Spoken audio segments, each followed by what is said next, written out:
Okay, dear friends. So in the previous video, we have completed a lot of portion of the gravitation. So in this video, we are going to study the Earth's gravitational acceleration. Okay. Before going toward the point, let's solve some doubts of the students. In the in the first video, there is a comment, and there are pair of there are couple of questions asked by the student. Okay, so let's try to answer it.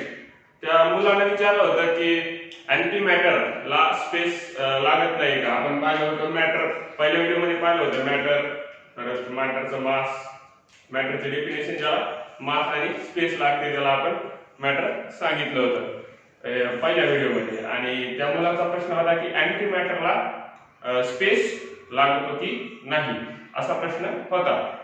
तर त्या प्रश्नाचं उत्तर देताना आपल्याला सांगता येईल की anti matter हा सिमिलर कन्सेप्ट आहे मॅटर सारखाच, दुसरं वेगळं काही नाही. अँटी मॅटर आणि मॅटर हा सेम कन्सेप्ट आहे.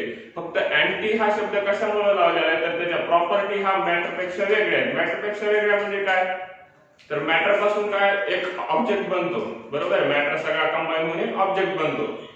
कोणताही मॅटर असेल, समजा वॉटरचे मॉलिक्यूल हे मॅटर येतात तर त्याचे मॉलिक्यूल कंबाईन होऊन वॉटर बनला. ह्या पेन हा सॉलिडचे याचे मॉलिक्यूल्स म्हणजे मॅटर येतात, ते मॉलिक्यूल्स एकत्र बनवून हा ऑब्जेक्ट बनला.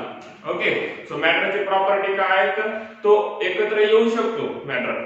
ओके, पण अँटी मॅटर जो तो स्वतःच्याच मॉलिक्यूलला रिपेल करेल, तो कंबाईन होणार नाही. फक्त एवढेच ऑपोजिट प्रॉपर्टीज आहेत त्यांच्या. बाकी अँटी मॅटरला पण मास असतं आणि अँटी मॅटरलाही स्पेस लागतो. आणि अँटी मॅटर ही एक फक्त थिअरी आहे, आणखी काही तसला काही पदार्थ डिस्कवर झाला नाही. एक थिअरी आहे जी फक्त टाइम ट्रॅव्हलिंग साठी यूज करतात, टाइम ट्रॅव्हलिंगच्या थिअरीज मांडण्यासाठी. आणखी टाइम ट्रॅव्हलिंग पण अस्तित्वात आलेलं नाहीये. आणि राहिला दुसरा प्रश्न, तर दुसऱ्या प्रश्नामध्ये त्या मुलाने विचारलं होतं की इनर्शिया बॉडीचा. आपण मासची डेफिनेशन पाहिली होती, tendency to measure the inertia of the body. आणि नंतर नेक्स्ट व्हिडिओ मध्ये आपण इनर्शियाची डेफिनेशन पण पाहिली होती की न्यूटनच्या फर्स्ट लॉ मध्ये इनर्शिया पाहिला होता, tendency to remain its original state of the object. हे म्हणजे इनर्शिया पाहिलं होतं आपण. त्या मुलाचा प्रश्न होता की इनर्शिया हा एव्हरीवेअर कॉन्स्टंट असतो का किंवा प्रत्येक ठिकाणी सारखा असतो का इनर्शिया, त्या मुलाचा प्रश्न होता. तर कोणताही ऑब्जेक्ट असेल तर आपण इनर्शिया म्हणजे काय, त्या मास मुळे एक्झिस्ट असलेली प्रॉपर्टी आहे. जेवढं जास्त त्या ऑब्जेक्टचं मास तेवढा काय करेल तो ऑब्जेक्टला जास्त फोर्स लागेल त्याची ओरिजिनल पोझिशन किंवा ओरिजिनल स्टेट चेंज करण्यासाठी. कन्सिडर करा हा पेन आहे, ह्या पेनचं मास कमी आहे. ओके, ह्या पेनचं मास कमी आहे, मला इझिली उचलू शकतो किंवा इझिली मूव्ह करू शकतो पुढे. पण याच्या ऐवजी तुम्ही एखादा टेबल घेतला, ओके, एखादा टेबल घातला, त्याचं मास ह्या पेनच्या कंपॅरिझन मध्ये खूप जास्त आहे. त्याला उचलण्यासाठी फोर्स कसा लागायला, जास्त लागायला, म्हणजे तो आपल्या फोर्सला रेजिस्ट खूप जास्त अमाऊंट मध्ये करायला. रेजिस्ट म्हणजे अपोजिशन, समजा उचलू देईना आपल्याला तो टेबल स्वतःला. कशामुळे उचलू देईना, कारण त्याचा इनर्शिया जास्त आहे, त्याचा मास जास्त असल्यामुळे त्याचा इनर्शिया जास्त आहे की तो आपल्याला उचलू देईना. ओके, करंट चॅप्टर मध्ये तुम्ही पाहिला असेल रेजिस्टन्स नावाचा शब्द. रेजिस्टन्स म्हणजे काय, opposition to flow of current, electric current म्हणजे करंटला जाऊ देत नाही, करंटसाठी येणारा अडथळा. तसंच आपल्याला फोर्स लावण्यासाठी येणारा अडथळा म्हणजे इनर्शिया. आणि जो मास तो अडथळा निर्माण करायला आहे त्याच्यामुळे इनर्शिया यायला आहे. म्हणून जेवढं जास्त मास तेवढा जास्त इनर्शिया. पण प्रश्न असा होता की ऑब्जेक्ट साठी प्रत्येक ठिकाणी इनर्शिया किंवा कुठे इनर्शिया कॉन्स्टंट असतो का, तर मग इनर्शिया कम्प्लिटली मास वरती डिपेंड आहे. आणि त्या ऑब्जेक्टचं मास कुठेही गेला युनिव्हर्स मध्ये तरी कॉन्स्टंट असतं. त्यामुळे त्या ऑब्जेक्ट साठीचा इनर्शिया कुठेही गेला तरी तुम्ही म्हणू शकता की कॉन्स्टंट आहे म्हणून. Okay, everywhere inertia is a constant असं तुम्ही म्हणू शकता. फक्त त्या ऑब्जेक्ट साठी ऑब्जेक्ट चेंज झाला की मग इनर्शिया पण बदलेल. ओके, अमाउंट ऑफ इनर्शिया बदलून जाईल. तर this is a couple of question asked by a student in the comment section. You can ask more questions, or other students can ask more questions in the below the video in the comment section. Okay, so let's start our topic.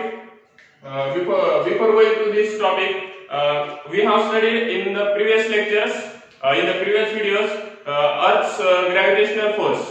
Okay, and we have seen the formula for the Earth's gravitational force, that F equals to G capital M small m upon R square, where G is the universal gravitational constant, capital M is the mass of the Earth, small m is the mass of the object present on the Earth, and R square is the distance between center of the Earth or center of mass of the Earth and the body present on the Earth. हे आपण पाहिलं होतं. म्हणजे त्याला आपण तुम्ही अर्थची radius पण म्हणू शकता. आता प्रश्न असा आहे की जो ऍपल आहे तो अर्थ कडे अट्रॅक्ट होतो या फोर्स मुळे आपण म्हणतो. मग आपल्याला माहिती आहे दोन बॉडीज ह्या इक्वल ऑपोजिट फोर्स अप्लाय करतात जर त्यांच्यामध्ये ग्रॅव्हिटेशनल फोर्स असेल तर. म्हणजे ही बॉडी जर याला ओढत असेल इकडे एवढ्या फोर्सने, तर ही बॉडी पण त्याच फोर्सने याला इकडे ओढते. मग जशी ऍपल खाली पडते अर्थ कडे त्या फोर्स मुळे, तसं ऍपल कडे पृथ्वी का ओढल्या जात नाही हा प्रश्न आहे तुमच्यासाठी. तुम्ही सॉल्व्ह करण्याचा प्रयत्न करा, कमेंट सेक्शन मध्ये आन्सर देऊ शकता. याचा आन्सर मी नेक्स्ट व्हिडिओ मध्ये सांगेन तुम्हाला. ओके, सो तर हा प्रश्न तुमच्यासाठी आहे आजच्यासाठी. आणि याच्यानंतर एक एक्सप्लेनेशन पाहायचं आहे आपल्याला, ते पण मी नेक्स्ट व्हिडिओ मध्ये सांगेन की मून हा रिव्हॉल्व करतो अर्थ भोवती, तर अर्थ का रिव्हॉल्व करत नाही मून भोवती. कारण की मूनचा पण मास आहे, मूनचं मास पण खूप जास्त आहे आणि ते पण अर्थला अट्रॅक्ट करायला पाहिजे जसं ऍपलला अर्थला अट्रॅक्ट करायला पाहिजे. हा प्रश्न आला तर त्याचा आन्सर तुम्हाला इझिली समजून जाईल त्याचं explanation. So let's go toward our topic. Okay, so let's start our topic, Earth's gravitational acceleration. And we have seen the formula for the Earth's gravitational force, not the acceleration. हा जो आहे तो force आहे, Earth's gravitational force. याच्या अगोदरचा जो point होता दिसायला सिमिलर वाटत असेल तुम्हाला, इथं पण अर्थ शब्द होता, ग्रॅव्हिटेशनल होता, आणि इथं फोर्स होता तो Earth's gravitational force होता किंवा force due to gravitation of the earth असा होता तो पॉइंट.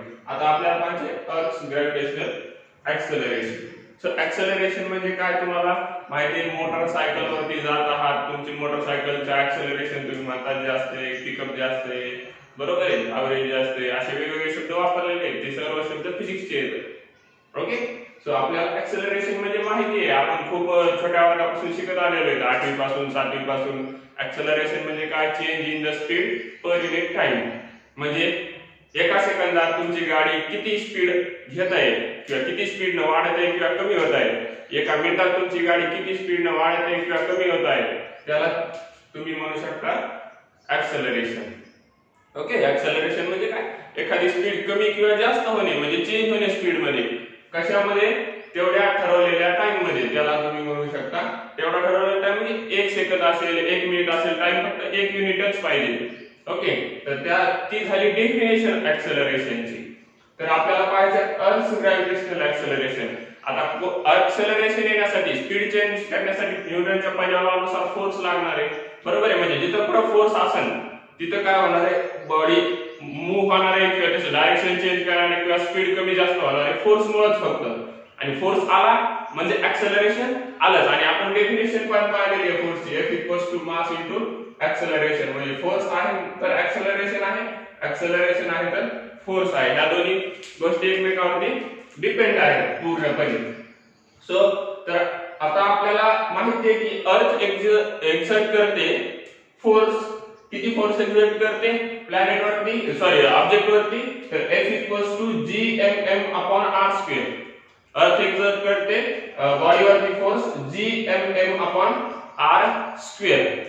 आणि तो ऑब्जेक्ट फोर्स ऍक्ट होतोय म्हणजे तिथं ऍक्सेलरेशन आलं. जसं की एखादा ऑब्जेक्ट मी सोडून दिला, हा ऑब्जेक्ट पिकअप केलेला आहे, हा सध्या स्टॉप आहे का, तर मी तुम्हाला रिझन याच्या अगोदर हे सांगितलेलं आहे की याला अर्थच्या फोर्सला कोणी बॅलन्स केलेलं आहे, माझ्या मस्क्युलर फोर्सने बॅलन्स केलेले आहे, माझ्या हँडच्या मस्क्युलर फोर्सने बॅलन्स केलेले आहे. मी याला जर सोडून दिलं तर हा खाली ऍक्सेलरेट होईल, याची स्पीड हे खाली जात आहे, स्पीड इन्क्रीज होत आहे याची जसं जसं खाली चाललं, म्हणजे इथे ऍक्सेलरेशन व्हायला या ठिकाणी. तर फोर्स आहे म्हणून तो खाली पडायला आहे आणि म्हणजे स्पीड मध्ये गेलाय आणि स्पीड मध्ये आला म्हणजे ऍक्सेलरेशन आलं. तर ते ऍक्सेलरेशन किती आहे ते आपल्याला कॅल्क्युलेट करायचं आहे आणि प्रत्येक बॉडीचं हे ऍक्सेलरेशनची व्हॅल्यू सेम असते. कोणत्या ऍक्सेलरेशनची जर आपण सोडून दिलं त्या बॉडीला आणि तो अर्थच्या फोर्समुळे खाली येत असेल तर ते ऍक्सेलरेशन. आणि आपण उभे जरी असलो आणि आपण ही पेन हातात जरी असली तरी त्या बॉडीवरती तेवढं ऍक्सेलरेशन ऍक्ट होईल, पण ते झिरो कशामुळे झालंय तर ह्या फोर्स मुळे झिरो झालेलं आहे. तर त्या ऍक्सेलरेशनचा इफेक्ट कधी दिसून येतो जर हँड आपण पेन आपण हँड मधून रिलीज केली तर आपल्याला तो इफेक्ट दिसून येईल. ओके, सो आपल्याला पाहायचं की फोर्सचा इफेक्ट कसा होतो आणि ऍक्सेलरेशन म्हणजे किती येते ते आपण पाहूया. So this is our earth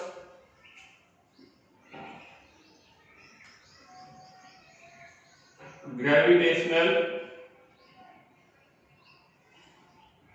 force. Okay, view this equation number first. याला इक्वेशन नंबर 1 देऊन टाका. सो हे आपला अर्थ ग्रॅव्हिटेशनल फोर्स आहे.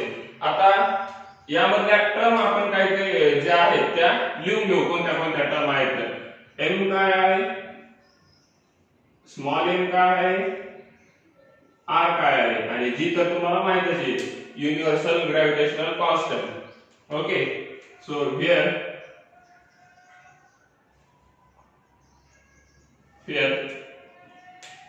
what m is the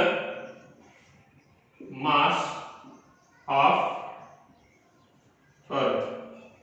Here m is the mass of earth, capital M is the mass of earth, small m is the mass of object. मग कोणताही object असो त्याचा मास आपण स्मॉल m ने डिनोट करूया आणि r is the radius, capital R is the radius of earth or distance between what center of earth and center of mass of object असे तुम्ही म्हणू शकता. r ला एक रेडियस ऑफ अर्थ डायरेक्टली म्हणू शकता कारण की ते हे डिस्टन्स किती असणार आहे त्या रेडियस एवढंच असणार आहे. ऑब्जेक्ट एक तर अर्थ वरती प्लेस केलेला असेल किंवा असून एक 9-10 किलोमीटर पर्यंत अंतरावर असेल किंवा किती एक 5-6 मीटर किंवा 100 मीटर पर्यंत अंतरावर असेल तरी त्याचा इफेक्ट एवढा होणार नाही अर्थच्या ग्रॅव्हिटेशनल फोर्स वरती. ओके, सो त्यामुळे आपण r ला डायरेक्ट अर्थचं रेडियस म्हणू शकतो त्या डिस्टन्सला. सो आपण इथं फक्त रेडियस ऑफ द अर्थ म्हणूया. r डिस्टन्स म्हणजे ते ऑब्जेक्ट आणि अर्थच्या सेंटर ऑफ मास पासूनचं. So this is the formula for the earth gravitational force and this is the basic formula. So using this formula we are going to derive another formula we have known already that for force, any force F equals to mass into acceleration. आपल्याला acceleration काढायचे. मग acceleration ची term आली पाहिजे फॉर्म्युल्यामध्ये. मग आता force म्हणजे काय तर mass into acceleration. Okay, force म्हणजे काय, फोर्सचा another formula, formula for force we know that what we know माहित नसलं तरी आठवा, we know that. ओके, काय माहिती आहे आपल्याला, we know that force F equals to mass into acceleration. याला इक्वेशन नंबर तुम्ही नंतर देऊ आपण याला इक्वेशन नंबर. याला काही नोटेशन आहे हे लिहून घेऊया. m तर आपल्याला माहिती आहे mass of the object. Here what a is the acceleration of object. Okay, a is the acceleration of object. हे आपल्याला माहिती आहे. पण अर्थ साठी जे ऍक्सेलरेशन लागणार आहे त्याला आपण डिनोट करूया स्मॉल जी न. स्मॉल जी न, कारण की ते स्पेशल अर्थचं ऍक्सेलरेशन आहे आणि अर्थचा फोर्स आहे, त्यामुळे त्या फोर्समुळे प्रत्येक बॉडीवरती अर्थ तेवढाच कमी जास्त फोर्स अप्लाय करेल, पण ते जे ऍक्सेलरेशन आपण स्मॉल जी न डिनोट करूया. वाटल्यास ते नंतर डिनोट करूया आपण या ठिकाणी. जसं का equals to A is the acceleration of the object. Okay, so therefore मग आता याला जर आपण इक्वेशन नंबर काय देऊ, नेक्स्ट इक्वेशन हा याला ओळखण्यासाठी याला इक्वेशन फर्स्ट आणि याला इक्वेशन सेकंड. आता इक्वेशन फर्स्ट आणि इक्वेशन सेकंड पाहिलं तर लेफ्ट हँड साइडला फोर्स आहे, राइट हँड साइड कसे असतील, इक्वल असतील. राइट हँड साइड कसे असतील, इक्वल असतील. देयरफॉर फ्रॉम आपण अगोदर लिहून घेऊया, फ्रॉम इक्वेशन 1 and 2 काय होईल इक्वेशन 1 and 2 वरून. तर इक्वेशन 1 and 2 वरून आपल्याला सांगता येईल MA equals to capital G capital M small m upon r square. आता मास दोन्ही साइडला आहे, हे कॅन्सल आउट होऊ शकते. लक्षात नसेल आला तर divide both sides by m m आपण डिवाइड करू. एक्झाम्पल साठी आपण जर काय केलं, एक रेशो घेऊया, काय 3 गुणिले 2 बरोबर 6 गणित घेऊया रेशोच्या ऐवजी. तर याला जर आपण दोन्ही साइडला 3 ने डिवाइड केले 3 तर काय होईल, 3 1 जा 3 3 1 जा 3, तर 3 1 जा 3 3 2 जा 6, म्हणजे काय आलं इकडे, काय आलं 2 into 1 2, इकडे 2, म्हणजे सारख्या संख्येने दोन्ही बाजूला डिवाइड केलं तर काही चेंज होणार आहे का नाही, या प्रॉपर्टी आपल्याला अगोदरच माहिती आहे. तर okay, so dividing both side by the m, ही साइडला m ने डिवाइड केला m कॅन्सल होऊन जाईल. Okay, mass into acceleration divided by m, आणि ह्या साइडला काय राहिले gm small m divided by r square, आणि हे डिवाइड केलेले m डिनॉमिनेटर मध्ये. So this term cancel out and here this term cancel out. So the answer is acceleration equals to gm upon r square, and A is the Earth's gravitational acceleration. Okay, so it is denoted by small g. तर आपण याला small g ने denote करू. इथं काय करू, small g ने denote करून घेऊया. तर हे झालं ऍक्सेलरेशन ऑफ द ऑब्जेक्ट, आणि याला थोडा ऍडिशन मध्ये लिहून घेऊया. मग जी म्हणजे काय, तर due to earth gravitational force. हे तुम्ही कंप्लीट वर्ड लिहा, मी जागा नसल्यावर शॉर्टकट मध्ये लिहून टाकलाय. अर्थ ग्रॅव्हिटेशनल फोर्स इथं दिलेलं आहे, त्याचं पूर्ण स्पेलिंग अर्थ ग्रॅव्हिटेशनल फोर्स, मुळे असलेलं ऑब्जेक्टचं ऍक्सेलरेशन, त्याला आपण स्मॉल जी ने डिनोट करूया. आणि capital G universal gravitational constant, ह्या दोन्हीत कन्फ्यूज व्हायचं नाही. ओके, कॅपिटल जी हे कॉन्स्टंट असते सर्व ठिकाणी, त्याची ते जी कशामुळे घेतलेले, ह्या दोघांचं प्रोपोर्शनॅलिटी कॉन्स्टंट काढण्यासाठी त्याची व्हॅल्यू डिराइव्ह केलेली आहे. ती काय आली 6.67 into 10 raised to power minus 11 newton metre square per KG square.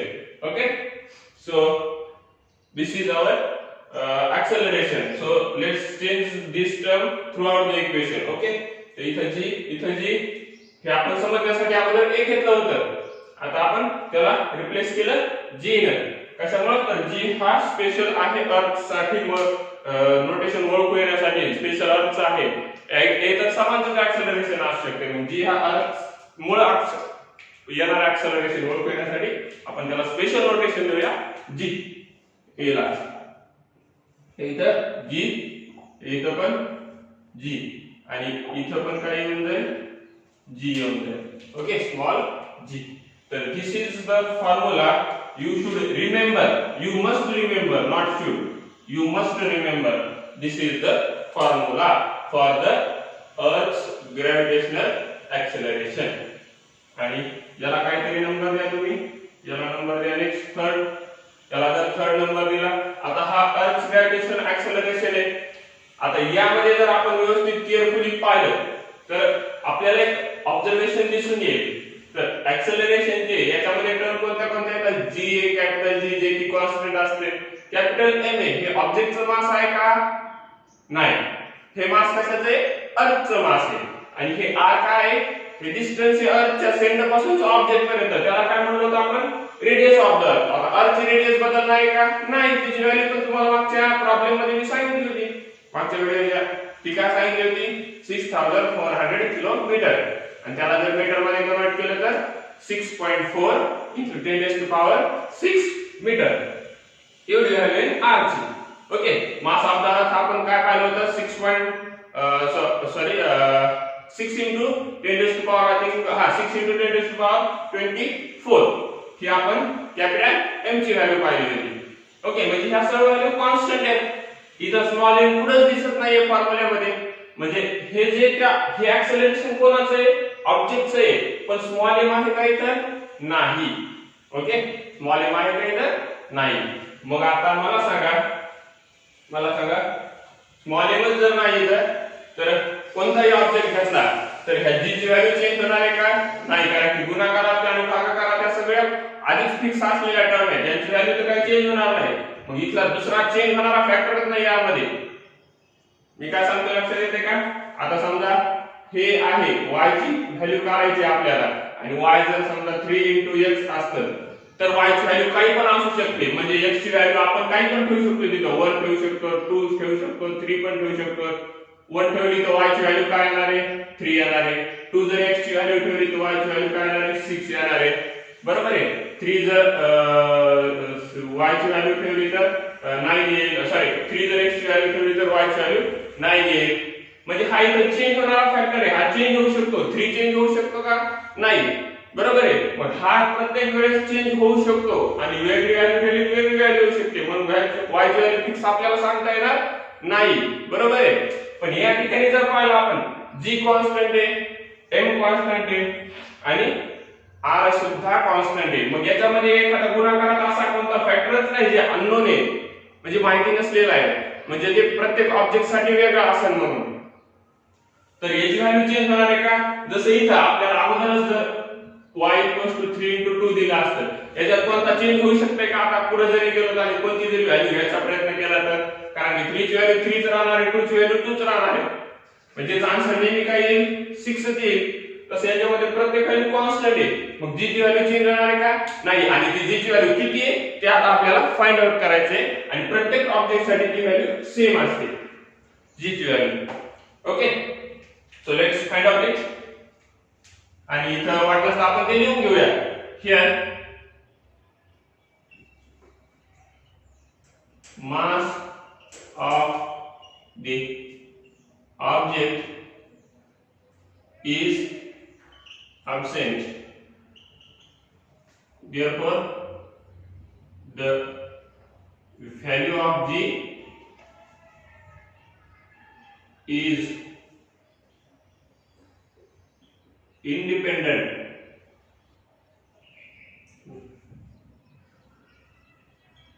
to the mass of object. ऑब्जेक्टचं मासच नाही तर त्याच्यावर डिपेंड राहील काय, फॉर्म्युल्यामध्ये ऑब्जेक्टचं मासच नाही तर त्यावर डिपेंड राहील का, जी ची व्हॅल्यू नाही राहणार. ओके, म्हणजे जी ची व्हॅल्यू फक्त या 3 फॅक्टरवरती डिपेंड आहे आणि यांच्या व्हॅल्यूज आपल्याला ऑलरेडी माहिती आहेत. But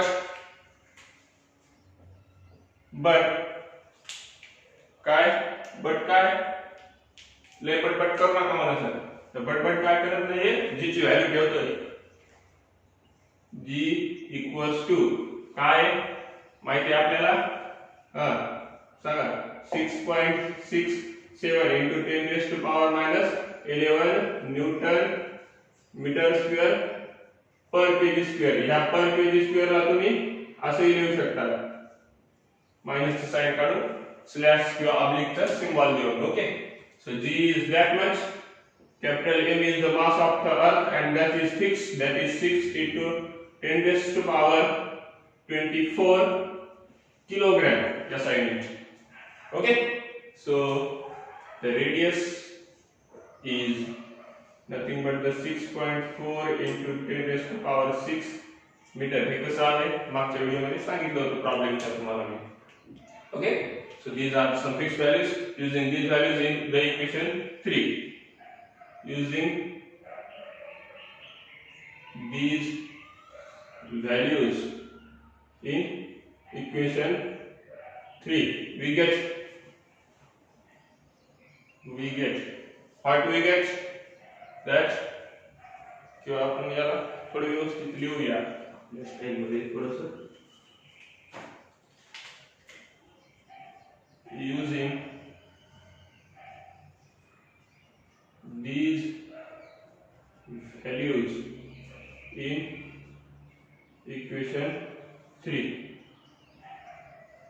we get, or equation 3 will become, how equation 3 will become, g equals to small g equals to capital G 6.67 into 10 raised to minus 11 into small m is 6 into 10 raised to 24 and r is 6.4 and its square 6.4 into 10 raised to 6 and its square. So this term after squaring will become 40.96 into 10 raised to 12 and 6.67 rearranging the term into 6 into 10 raised to minus 11 10 raised to 4 24. काल problem solve करत असताना पाहिला आपण base same असेल तर इंडेक्सची addition होते, जर पाया समान असेल तर घातांकाची बेरीज होऊन जाते. गणिताचा नियम आहे, आपण 5वी पासून शिकत आलेलो आहोत. तर इथे काय होईल 10 minus 11 plus 24 किती होणार आहे, तर हे होऊन जाईल किती, तर हे होईल 13 होईल ना. हा, तर आणि 13 नंतर हे वरी जाऊन पुन्हा काय परत एकदा भागाकारामध्ये पाया समान असताना घातांकाची वजाबाकी होते, तर हे होईल काय होईल, हे 10⁻12 minus 10⁻13 minus हे 12 किती होईल, ते आपण मागले एक राहिला म्हणजे 10 चा पहिला घात म्हणजे 10, तर याला गुणला आपण आतमध्ये, तर हे काय होऊन जाईल 667 into 6 divided by 40.96. ओके, हे आलं. आणि याला तुम्ही पुन्हा सॉल्व करू शकता. सॉल्व करण्यासाठी सोपं करण्यासाठी काय करा, हा पॉइंट काढून टाकायचा असेल तर इथे 100 ने गुणावं लागेल आणि मग पॉइंट जाईल. पण इथे 100 ने गुणून फक्त चालते का नाही, मग न्यूमरेटरला पण 100 ने गुणावं लागते. इथे न्यूमरेटर पण 100 ने मल्टिप्लाय करून घेऊया, म्हणजे हा पॉइंट निघून जाईल या 100 ने, आणि हा 100 कॅन्सल करायसाठी हा 100 घेतला, हा 100 घेतला, हा 100 कॅन्सल करण्यासाठी. So this is our derivation for g, and further solving it you will get the value of g is approximately equals to 9.8, and unit of the g is what, acceleration. The unit of the acceleration is meter per second square. This is the value of g. So let's write in another ink, so you will get clearly view of this. Okay, small g equals to what, small g equals to 9.8 meter per second square, and make it box here. Okay, so this is the value of g, and that g is the Earth's gravitational acceleration, or we can say as acceleration due to gravity. Okay, त्याला another word काय, acceleration due to gravity. इथं आपण वाटलं तर लिहून घेऊया r मध्ये, r acceleration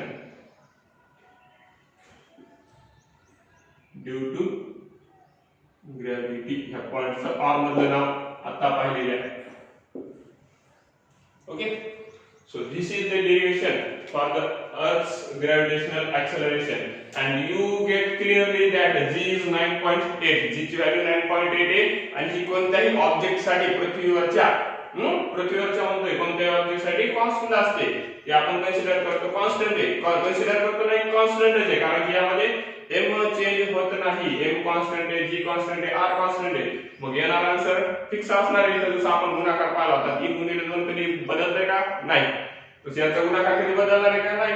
एक्स्ट्राची टर्मच नाही त्यामध्ये. तर आन्सर नेहमी एवढाच एक ऑब्जेक्ट कोणता जरी घेतला तर म्हणजे कोणताही ऑब्जेक्ट जर आपण सोडून दिला तर तो किती ऍक्सेलरेशन खाली पडणार आहे? 9.8 मीटर पर सेकंद. या कोणत्याही ऑब्जेक्टवर रेस्ट असलेल्या पण किती ऍक्सेलरेशन ऍक्ट होत असते? Earth's gravitational acceleration or acceleration due to gravity 9.8 metre per second. पण ते ऍक्सेलरेशन 0 कधी होते? जर तो फोर्स बॅलन्स केलेला असेल दुसऱ्या एखाद्या फोर्सने. जसं आपण पेनचं पाहिलं होतं, हे 9.8 कधी येईल? जर याला फ्री सोडून दिलं तर म्हणजे हा मूव्ह व्हायला लागेल. ऍक्सेलरेशन कधी असते? ऑब्जेक्ट जर स्पीड चेंज करत असेल तर हा ऑब्जेक्ट रेस्ट मध्ये याची स्पीड चेंज होईल का? नाही. याच्यावरती जर फोर्स ऍक्ट होत असला तर सध्या जी ची व्हॅल्यू इथे 0 आहे, कारण की फोर्सला अर्थच्या ग्रॅव्हिटेशनल फोर्सला मस्क्युलर फोर्सला बॅलन्स केलेले आहे. तुम्ही उभे आहात, तुमच्या अर्थच्या ग्रॅव्हिटेशनल फोर्सला तुमच्या अर्थच्या सरफेसनं अपोजिशन फोर्स, ज्याला आपण नॉर्मल फोर्स म्हणतो, तुम्हाला 11th 12th ला आहे नॉर्मल फोर्स. तर नॉर्मल फोर्स म्हणजे काय? अर्थच्या ग्रॅव्हिटेशनल फोर्सच्या अपोजिट डायरेक्शन मध्ये रिएक्शन फोर्स जो आहे, ऍक्शन रिएक्शन आपण थर्ड लॉ पाहिलेला आहे न्यूटनचा. अर्थचा ग्रॅव्हिटेशनल फोर्स असेल ना त्याला अपोज करणारा एक फोर्स असेल, तो आपल्या खालच्या सरफेसमुळे, आपण ज्या सरफेसवर उभा आहे त्या सरफेसमुळे तयार होत असतो.